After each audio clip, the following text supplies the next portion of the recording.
Hi, and welcome to another episode of Life, the Universe and Music. I'm Craig Westwood. I'm going to play devil's advocate today. How can someone like me even think about starting a music career when you're my age?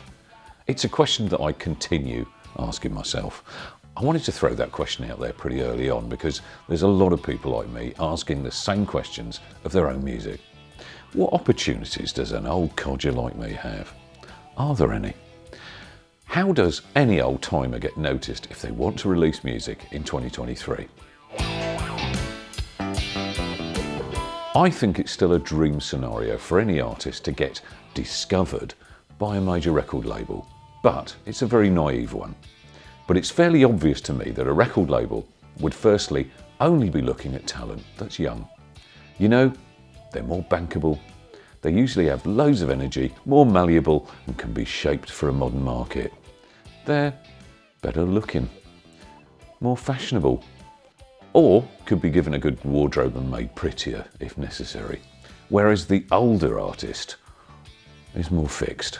Definitely not as bankable, particularly because they're older, they're grumpier, with fewer useful years in them, less likely to be tied into a contract that would take away artists' control over their music. Likely to not want 12 solid months of touring that a young artist or band could do, because, reality alert here, record labels simply want to make money out of you. In exchange, they can give you the exposure you need to gain a bigger audience. And we've probably heard stories like this. They could also drop you the minute you don't look profitable too. However, the old cronies might also argue this. We're likely to have a more solid work ethic, less prone to going off the rails, and have a much more established sounding product, because we simply have more life experience. What age group are you aiming this at? Originally I thought my own age group. Audience-wise, there is a growing 40+ market. Older people statistically are living longer well into their 80s and 90s. Spinditty.com, for instance, said this about the buying market. The 45+ age group is actually the largest music buying demographic, according to a consumer trends survey by the Recording Industry Association of America, the RIAA. Tweens and teens are the smallest. You may think that much of that 45+ music is probably being bought for children or grandchildren. Without a doubt, some is. But much of what's being purchased is called catalogue music. And a lot of this is music from the 60s, 70s, 80s and 90s, rather than newer acts. Arguable then that the older generations are the first and still the biggest consumers of music. But many younger people embracing the 60s, 70s, 80s and 90s music are doing so too. They're hearing the music for the first time. There's the Beatles' Let It Be sessions, for instance. Kate Bush is Running Up That Hill, appearing in the score to Stranger Things. The resurgence of crooners like Michael Bublé, Norah Jones, Harry Connick Jr. Rock still hasn't died, despite rumours that it's been buried for a long time. Country and folk music seems to be around forever and isn't stopping. So it's just that the variety of consumed music out there now is wider than ever before. So, I still think there are reasons even for me to be optimistic, eh, Sonny?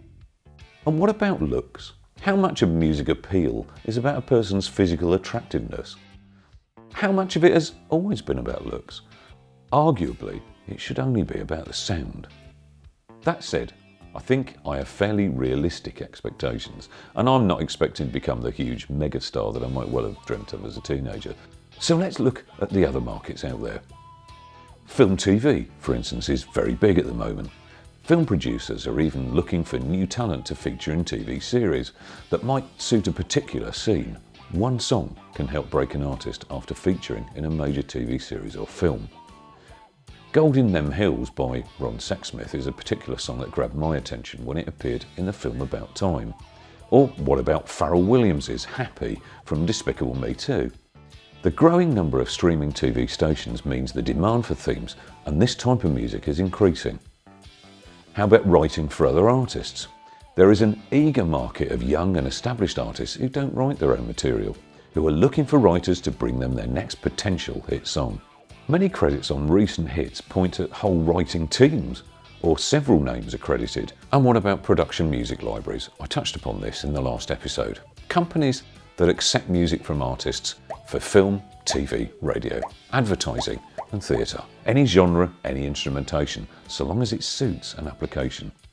The thing that I discovered is that libraries are looking for finished, mixed and mastered product before they're interested in adding your music to their catalogue. Also, there's loops and beats. Here's a lively market for someone who can make up short material like this that someone can use in their own tracks and compositions. Like material for production music libraries, the recording standard needs to be studio quality. Lastly, there's always gigging. It's an established fact that if you can put on a good live show, people will book you in both small and larger venues.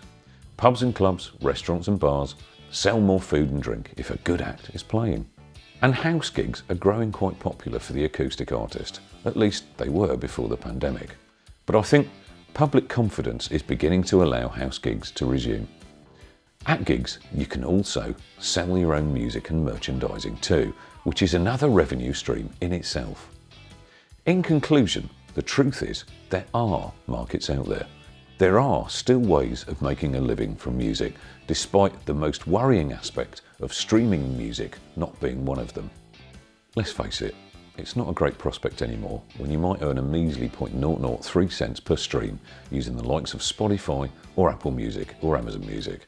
It's true, this kind of music on demand has, for most people, removed the means of making what used to be a great amount of money. Only established artists like Adele or Taylor Swift, who can stream multi-millions, can ever hope to make anything back from an album release. So what's the point then? There has to be another way.